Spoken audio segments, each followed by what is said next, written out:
Hello! Welcome to the turret of pleasure once again in the enchanted kingdom of Hermione. Just watching videos about all kinds of silly shit.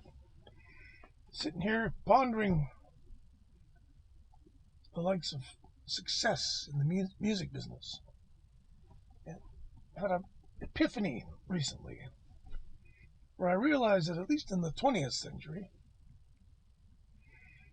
if you were in a band, you were always aspiring, trying to get successful. If you achieved a certain level of success, you always fell victim to one of the pitfalls, sometimes pitfalls, most of the time, often pitfalls, of the business, inherent in the business. It just seems to be there. And then once you've done that, there's another pitfall or two.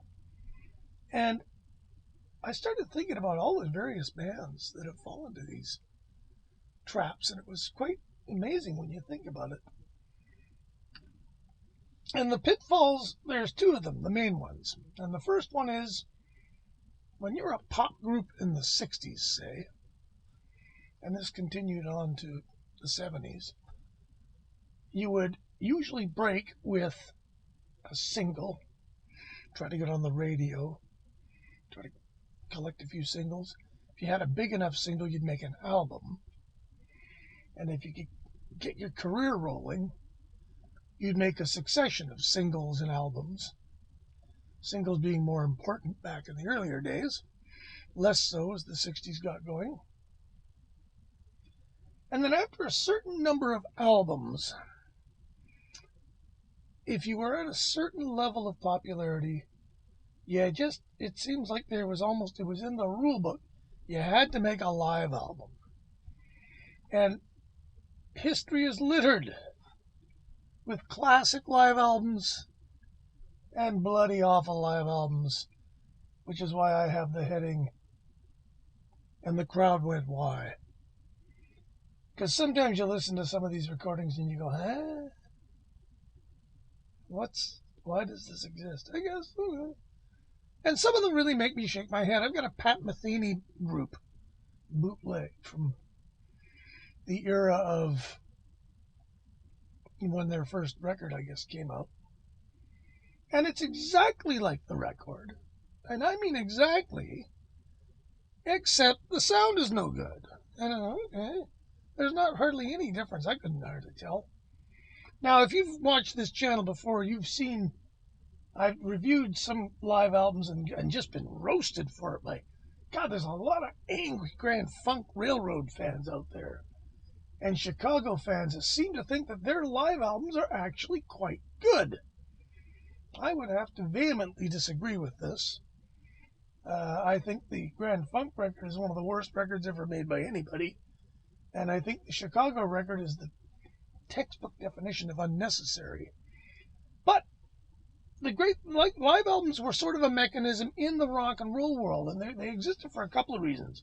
First of all, you could put them out, bang, just like that, new product in the pipeline while the band takes a well-earned vacation in the Bahamas after 4 years of playing 330 gigs a year. And that often happened, where the band would break up, or they'd have a nervous breakdown, or the bass player would OD or whatever. So they often were used to plug a gap in the release schedule. They were also quite cheap to make, much cheaper than a studio record. You know, send a recording crew out for a good night, cross your fingers, and off you go. And a lot of the times, these recordings were imperfect, but there were some great recordings made. And then you have the sort of bootleg recordings. And it's kind of weird because after 10 years of this, you had a couple of different categories of live album. You had the de facto best of live album, which is where they actually went to the trouble of getting a really good recording of a really good show by an artist who hadn't made a best of record yet. And in some cases, like Peter Frampton, who hadn't really sold many records yet. They made a de facto best of. Frampton comes alive, poof! Next thing we knew, it was history. And that was a live album, which I would call a de facto best of. And there's a lot of de facto best of records out there. Judas Priest live, stuff like that. And then you get what I call the historical document. And you get things like the Beatles Star Club tapes, or I've recently been buying all these Iggy and the Stooges live recordings of various eras of the band's history that were not very well documented. And the audio on these is anywhere from bloody awful to even worse. And if you listen to them at a particular volume, you can get out of them what is there to get out of. But they're not the kind of thing you want to play in the car. And they're strictly for musicological reference. And there's a lot of jazz recordings that fall into this. I'm not even going to talk about jazz live, because jazz is kind of a live thing more often than not anyways. But in rock and roll, you had the live album. And once it got going, once people started making live albums, then it was kind of like, if you're a big deal, or if you're a pompous, serious rock band, it's got to be a double live album. Because double live album, bigger is better. So, Johnny Winter, his live album's a single album. He only needs one record. Johnny is very succinct. Mountain, they needed a double album because there was the 8-minute long song on side 3, I think it is, entitled Guitar Solo, which is exactly what it says it is. And whether or not we actually needed this, well, we got it.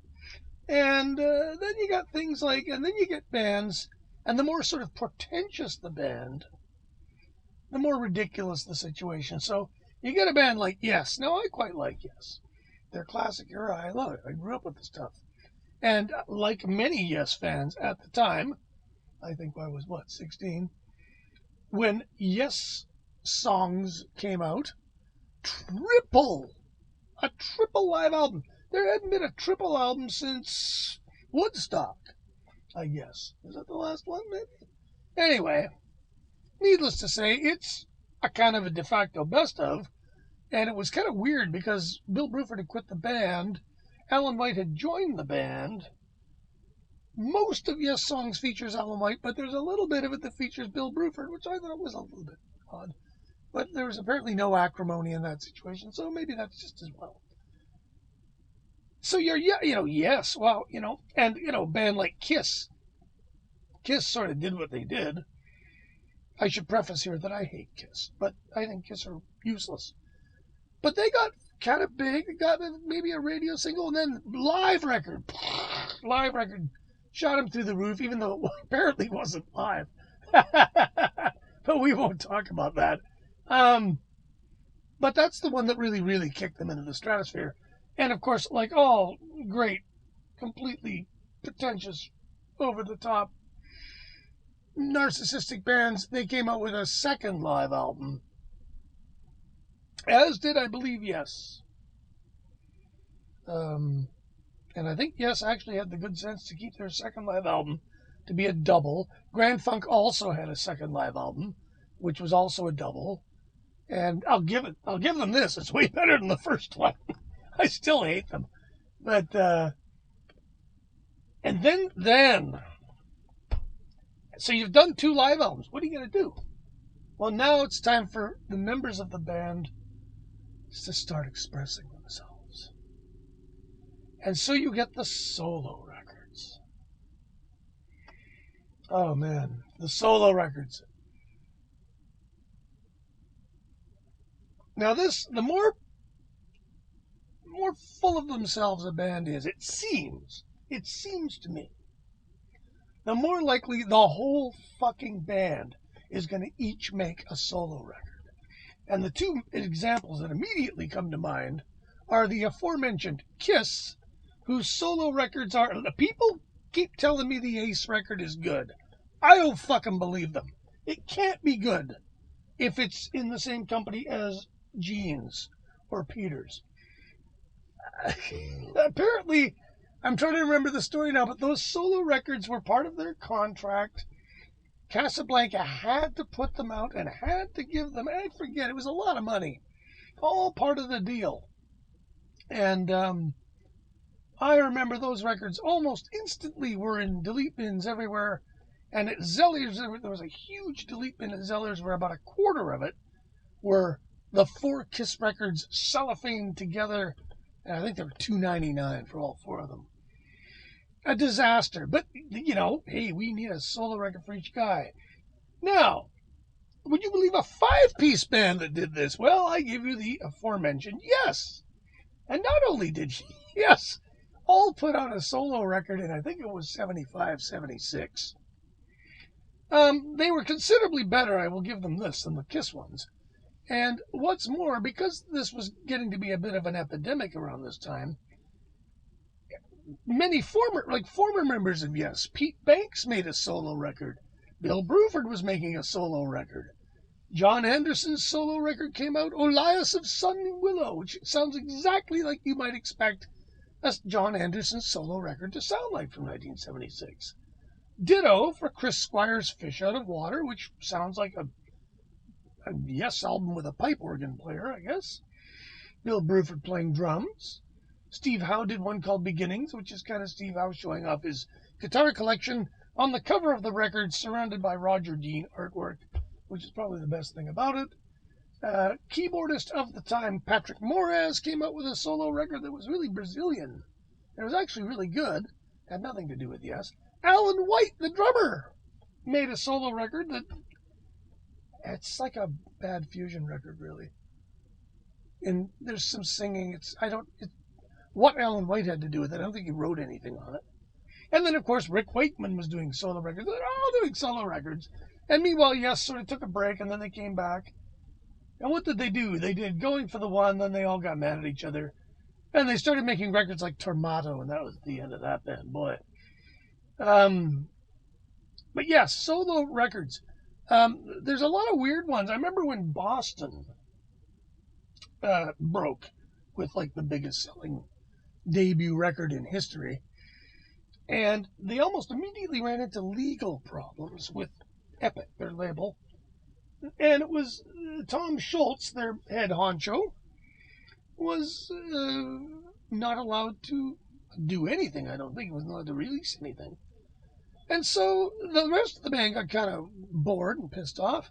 So who other than the rhythm guitarist Barry Goudreau, who hadn't written anything on the debut record, and was really the rhythm guitar player in Boston, somehow he got to put out a solo record on the very special Portrait label, which was CBS's kind of deluxe label at the time. Cyndi Lauper was on it, and Bert Cummings was on it, and Hart was on it, and eventually Ornette Coleman was on it. The one time he was in the stratosphere of stars that he wanted to be in. Yeah, Barry Goudreau's record. I'm trying to think of other, like, just ridiculous solo records. I've got one downstairs. I actually still have it, by Carlos Perron. You know Carlos Perron. He was the 3rd member of the Swiss electronica duo Yellow for their first, 3 records. And he sort of provided sound effects, and his role in the band is very nebulous. He didn't do the vocals, and he apparently didn't do the music, which was mostly MIDI together synths and things. But he kind of worked on the, Anyway, his solo record, which I don't remember where I bought it, it's from Germany. It's mostly noise. It's worth about $60 to collectors. I don't know why I got it or why I still have it. What else? I can't think of any others. There's Sideman records.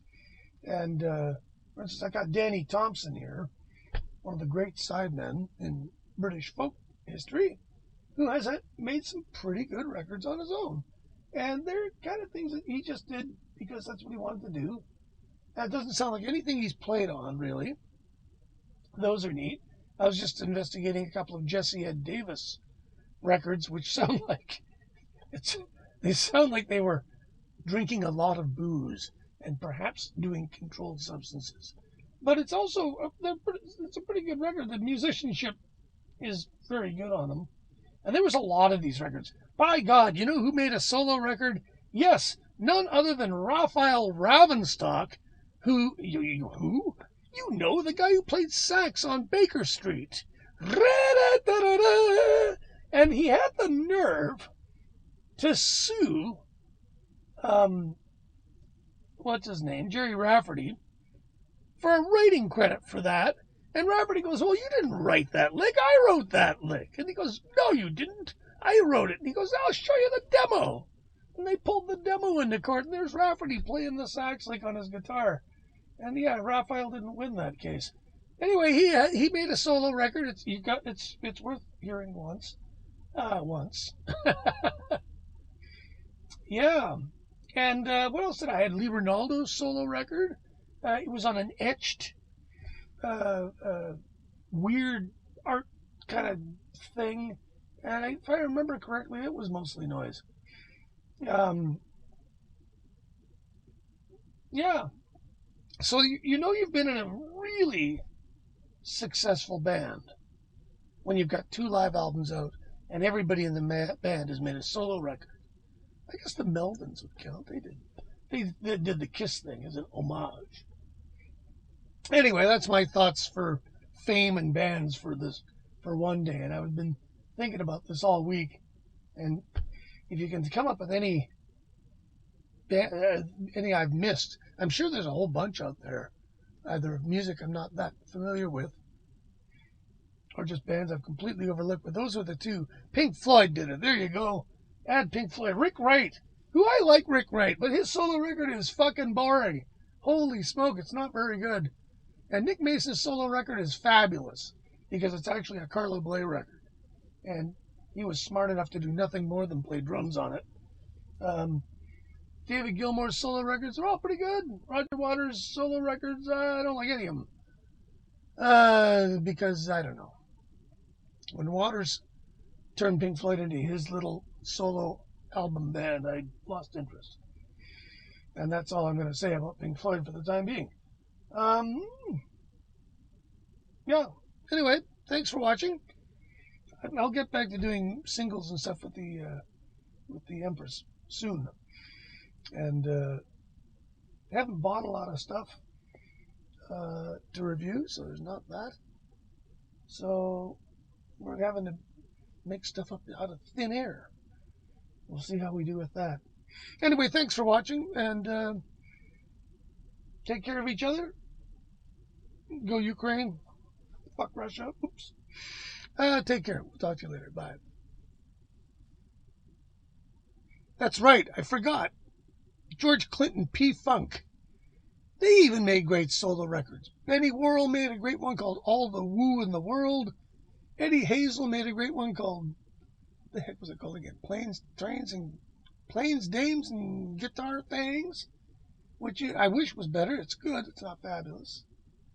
And then, of course, all the side bands like Parlette, the Brides of Funkenstein, and, of course, the big success of all of them, Bootsy Collins.